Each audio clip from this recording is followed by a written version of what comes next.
Hello, it's Matt and Matt live post game. I am DJ Hazmat. And my name is Matty Willz, and that was a tough one. Hey man, this didn't go quite the way I planned it. I planned for us to have a miraculous comeback, get down in the first, you know what I'm saying, and then just turn it around and come on back. But they did not follow the script, man. What was going wrong? Oh, everything. As a matter of fact, it's a bad you can just start it off, man, because I'm disgusted at what I saw. All right, well, Matt live checking in. Obviously, Browns just lost to the hated Pittsburgh Steelers, 38-7. Browns offense never got going. Defense really didn't look good outside of the first quarter. We do have a special guest to get to. We'll get to her in just one second. I know that we're disappointed with the outcome she here now. Of course she here now. We missed halftime. You know what? Matter of fact, let's just get into it, man, because I got a feeling this might not be a super long show. So we got the one and only Portia Foxx from 100.1 WAMO representing WAMO. The city of Pittsburgh. Oh gosh. Oh, you clapping Pittsburgh. And everything, huh? Look at that cheap hat she got from Walmart with the Velcro in the back. No, actually, it's a little pen. It's just a snap. It's the snap in the back, and you can adjust it. And I got it from Marshall. Don't play with me. Marshall, that's better. It is better. Quality. Okay. Okay. Over there. I know you're probably not in the best spirits right now, but I'm just want to send some great energy to you because we definitely. I don't know. Go ahead. No, you did. Go ahead. Say what you gotta say. Oh! You whooped our ass. We definitely handed it to you on a platter. Hopefully you like poo-poo platter because that's what we just handed you. No, we didn't like that at all. Y'all don't have good food in Pittsburgh. We never enjoy ourselves there. What? And it's ironic because your field is named after ketchup, so we thought we'd get some better flavor when we come there. But it's always nasty. Okay. It's always nasty. The shots are not affecting me because we have 38-7. Yeah, I think that was the final score. 38-7. Yes, that was the final score. I mean, you don't have to say it anymore. We see it. It's on the stats. We were horrible. You guys, you're doing good, but the season isn't over. That's all I can say. We're 4-2 now, so we're nowhere near out of the picture. Right. You guys are undefeated. You can lift your brim up a little bit. Jay-Z. Talking about check out my hat, Pete, the way I wear it. Get out of here, Portia. Hey, make sure we keep those comments rolling. Corey, we see your emojis. Those represent exactly how I felt, especially watching that second half of that game. Guys, I'm sorry, Corey. Yeah, I don't think she's really sorry, Corey. We got a couple features to get to. And we're going to start with the game ball. That's probably the only hat she has. She don't have a jersey. She don't have no other Pittsburgh gear besides what she has on right now. I guarantee. Pull out something else real quick. Let me see a jersey. I don't have it because you're absolutely right because I'm a girly girl. So I just been wearing this hat for the last 2 weeks. See, she's not even a fan. I'm calling them out. No, you actually, you're from there. So I have to, give it to you. That's your hometown team. You know what kind of really makes us most upset about losses like this is that we deal with fans that live here. Can you explain? Tell me what you think about a native Steelers fans. Yeah, a native Cleveland fan that is from a native Clevelander that is a Steeler fan. What do you think about that? Wait, a native. Basically, a person that is born and raised in Cleveland, but they are diehard Steeler fans. What do you think about that? They came to roll with the winning team. So here's the thing about being. Do you feel like they're bandwagoners? No, because here's the thing. I honestly feel like we have a legacy team. So I feel like those people who are fans, even like Generation Z, who don't even really know the real reason why they're Steeler fans, it's because it was in their family. Their family, their granddads knew about the steel curtain and all that other stuff. I think it's just like the legacy of the team just follows us. Sorry, and we have like the most rings. So I mean, everybody likes champions. What do you mean? There's people. Excuse me, I'm gonna go throw up right now. I got a different response to that, bro. I mean, like, think about like same thing. What effect with LeBron? Like, there's people who follow LeBron in LA who are from Cleveland. Because I mean, what else goes on in Pittsburgh besides the Steelers? I was just wondering. Pitt football, Penguins. We're a very sports town team, so I will say that don't be trying to throw my city under the bus. Talking about what else we got get going him from on. under there. I'm giving you a chance to get him from under there. I don't know nothing else about Pittsburgh. We are a championship city. Do not play with us. Don't play with us. The We're Steelers. The Penguins too. Hold up. We had Penguins? Shout out to DJ Steph Loss. We see you, bro. We see you chimed in, big dog. Shake him head. FMH. Do not stunt. Who, the Pirates? The Penguins. No, the Pirates? I'll give you that one. I'll give you that one. What else is going on? I mean, what is the city jumping? Like, I never hear nothing about clubs or the party scene. We don't have no clubs. It's cool. We're a highly educated city. So it's Steelers or bust. We're known for our Ivy League schools and our education and on our sports. That's what we got. That's what we got for you. That's what we got. That's it. That's all you got. And you can raise one hell of a family here. I will say that absolutely. Okay. So we got some great attributes there. I'm not going to sit up here and say we come to Cleveland to go outside. Okay, so I'm not going to. Oh, so y'all come to kick it in Cleveland when y'all want to kick it. Y'all come over here. At least you admitted it. I'm not mad at that. How about this? I was on my way home about to come and watch the game.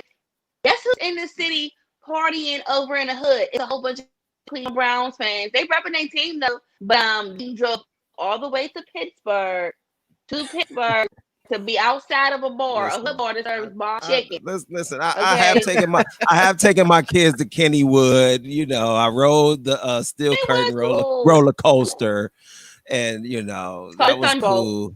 I walked up in there with my Cleveland Browns gear on though. At that roller coaster where they try to make it all about. In Pittsburgh. You're right. Shout out to Steph Loss who did. Congratulations. Can we get her out of here? I don't want to hear no more gushing about Pittsburgh. We appreciate you coming and being on with us, Portia. There's nothing else to say. We got our ass kicked. You won. Congratulations. Now bye. I don't want to see you no more. Wait, OBJ's hair looked really nice today. OBJ's hair looked really nice. Man, bye. Why? Because it was Pittsburgh. He had Pittsburgh Steelers color hair. Is that why? And I got the other one. It's number 80 something. He had locks and like it was literally black and yellow. So I was like, oh, he's definitely a fan. That's why I gotta go. We gotta go though, Portia. It's been real. We gotta get to some analysis and talk to our Browns fandom and talk to our commenters. You know, right. We got some people comment. Steph Floss capping for Pittsburgh. Listen, we'll see you, Portia. Floss you look great in your only Pittsburgh Steeler hat. Enjoy. We'll see you in a month or so when we play again, because we will get our second chance. You will have to come to the land and see us again. So, congrats. We appreciate you. Y'all check Portia. Y'all check Portia out at WAMO 100.1 in Pittsburgh. And where can they find you on social media, Portia? At PORTIA_FOXX. Don't do an additional X's. You might find something that's not me.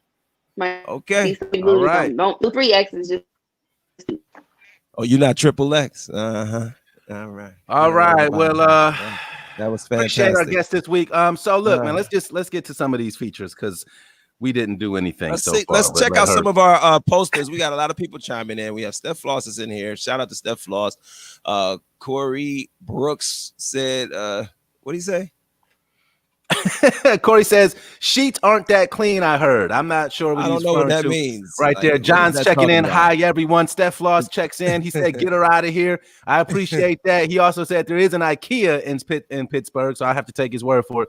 Haven't been to Pittsburgh for about 20 years. Let's get through some of these features, bro. Obviously, not a great game. Terrible game for Browns fans, right? Ball. No, let's just call it what it is. It sucked. It was bad. Yeah, no, horrible. All the way around. And game balls to who? Nobody. I'm not giving game balls to the opposite team. We don't do that here. You know what I'm saying? I'm giving a game ball to Mike Tomlin. Okay.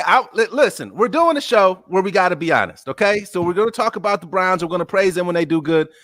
Kevin Stefanski, who we will get on in just a minute when we give out these report card grades. Here we go. Got outclassed today by a coach who is sound in his position, obviously, but also has you know, he got his team to do the things that they needed to do in one game to win one game. And it doesn't look like Kevin Stefanski was able to even get remotely close to anything like that. Running game looked horrible. Passing game looked atrocious. Your defense looked just downright bad, stopping the run and stopping the pass. We couldn't do anything. You can talk about one stretch in the first quarter where we looked like a professional football team for 3 minutes. But outside of that, the Browns defensively looked horrible. And I think a lot of that has to do with how prepared they were by Coach Tomlin. Now, this does not make me a Steelers fan. It just makes me be a realist with what happened on that football field. So you don't got a game ball today? Not giving a game ball to Odell for going back and forth with the fans in the crowd in the fourth quarter there? Who you got? I can't give out a game ball, man. There's nothing to give out a game ball for. But I, like you, look at it a different way. You know, I'm always a glass half full guy. I'm looking at it from a crucial perspective of today's game made a statement more so about Baker Mayfield than anything else. Baker Mayfield and Kimberly agrees with you. He did not step into his role as a franchise quarterback. Even those couple of passes that Case Keenum threw when he got in were crisp. It's like these guys been around all game. You know what I mean?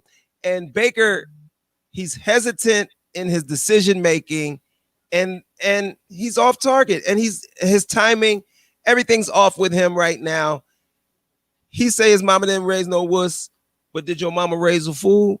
Because boy, you got to come better than that. And if you and I think Kevin Stefanski, I wouldn't be surprised if Baker is on the hot seat for losing his starting position to Case Keenum here in the near future.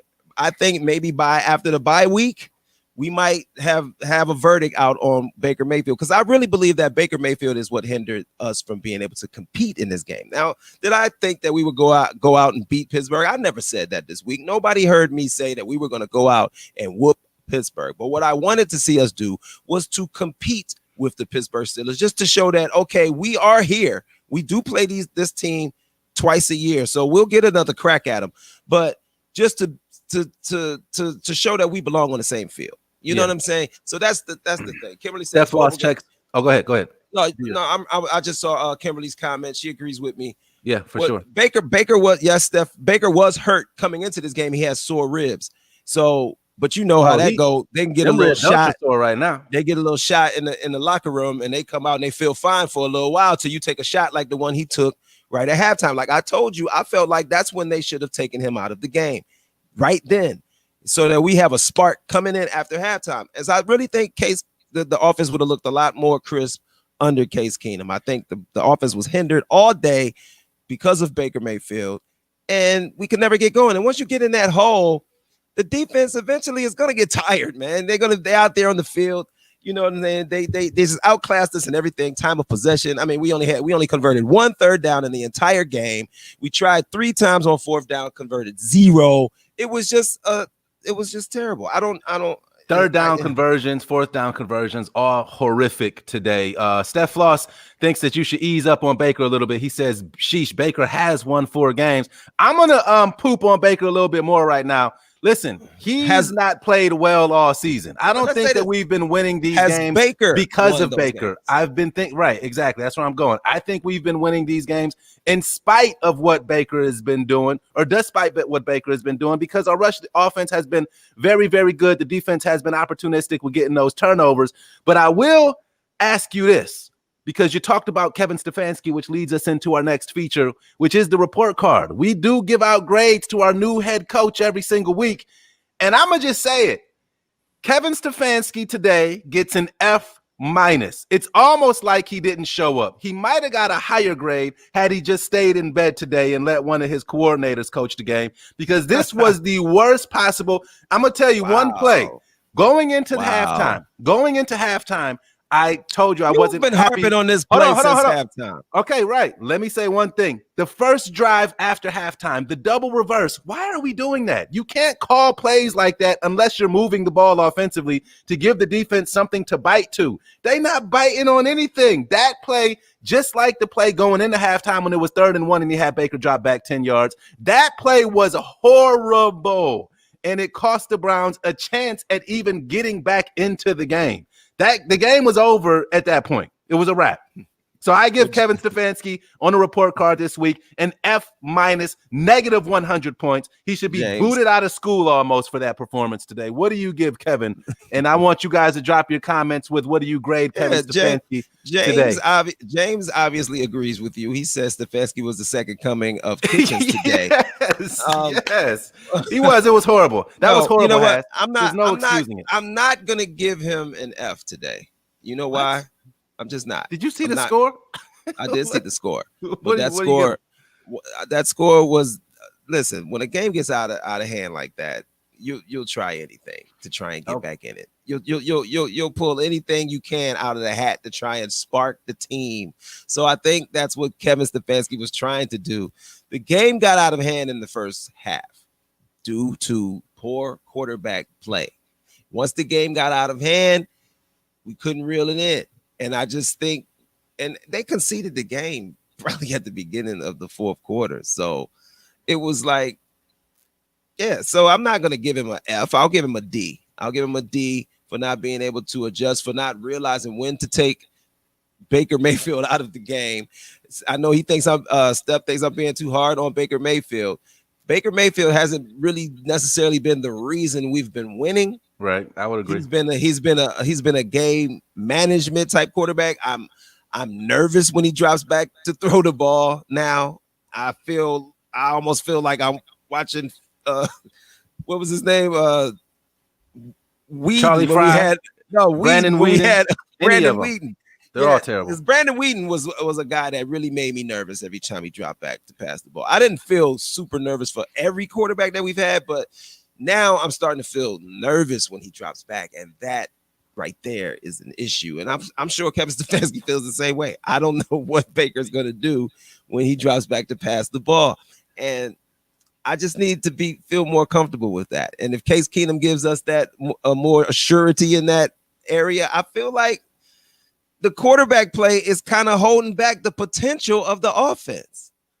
Well, I'll say this in the Browns' defense. You know, we do have going into this game, we had the number one rushing attack minus Nick Chubb, who is, of course, our number one rusher. And then Baker Mayfield came into the game hurt as well. So, I mean, we didn't come into this game with a full hand, so to speak, and Pittsburgh made us know it, and they got us right up on out of here quick, fast. Pittsburgh didn't have a full hand either. They had some injuries. They were missing one of their starting guard. I can't think of his name right quick, but they're also missing they're starting Deontay Johnson, the receiver. He was missing. And Devin Bush went out in the middle of the game. But I'm just saying, quarterback, starting running back, those are big pieces on a team that is really kind of fragile, which I'm talking about are the Browns. I mean, we don't have a lot of depth, and we've been hurt since before week 1.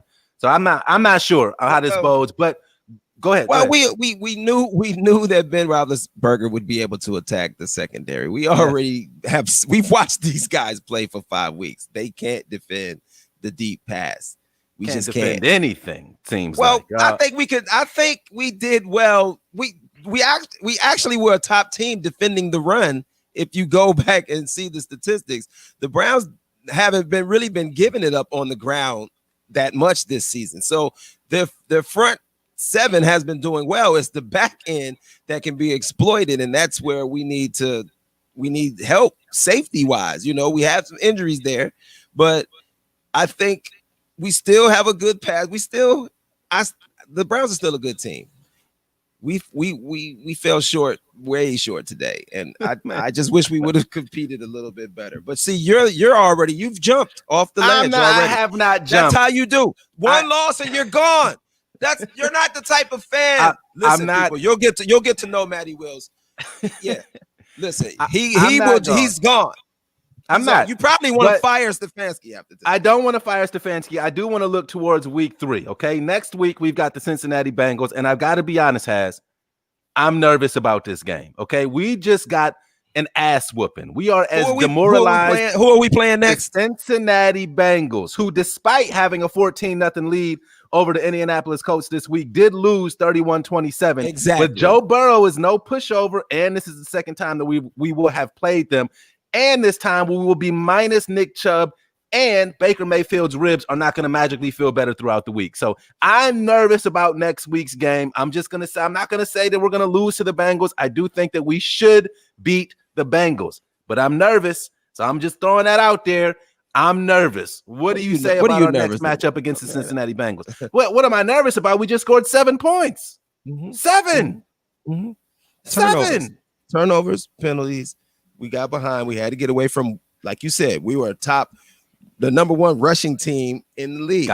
We had to go away from our game plan when you get behind. So that changes the narrative, and we can't rely on Baker's arm.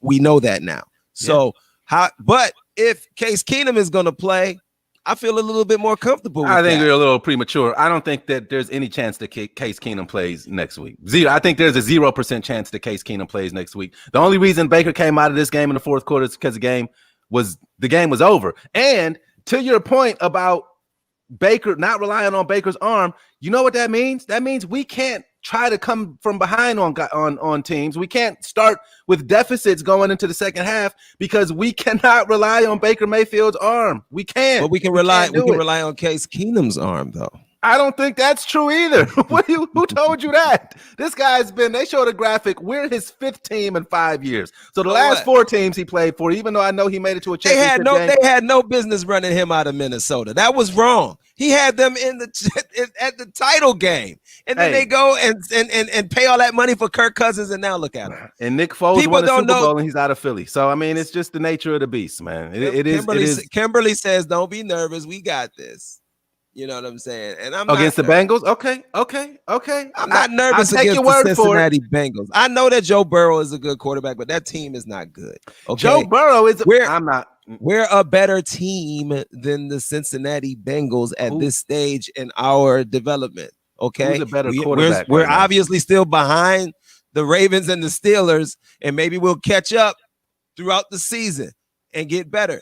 But for now, we got to consider ourselves behind those two, but we're ahead of the Cincinnati Bengals, and I'm not scared of no daggone Bungles, man. Okay, I'm with you. So listen, of course, we'll be back for halftime. Jungle and beat the next Bungles. Week's game. We'll halftime and post game for next week's game. We'll love and appreciate all of the commenters, and we appreciate everybody that comes and hangs out with us. And of course, big time shout out to Portia Foxx, who joined us for a little bit to gloat. Representing 100.1 WAMO out there in Pittsburgh. Ain't no real fan. But tough week, man. Tough week. Bought that hat yesterday. I got some steaks to throw on the grill, and this wasn't a good enough game to keep this conversation going. So we appreciate you guys checking in with us. Absolutely. We'll do it again. This has been Matt and Matt Live. I am DJ Hazmat. And I'm Matty Willz. Peace out.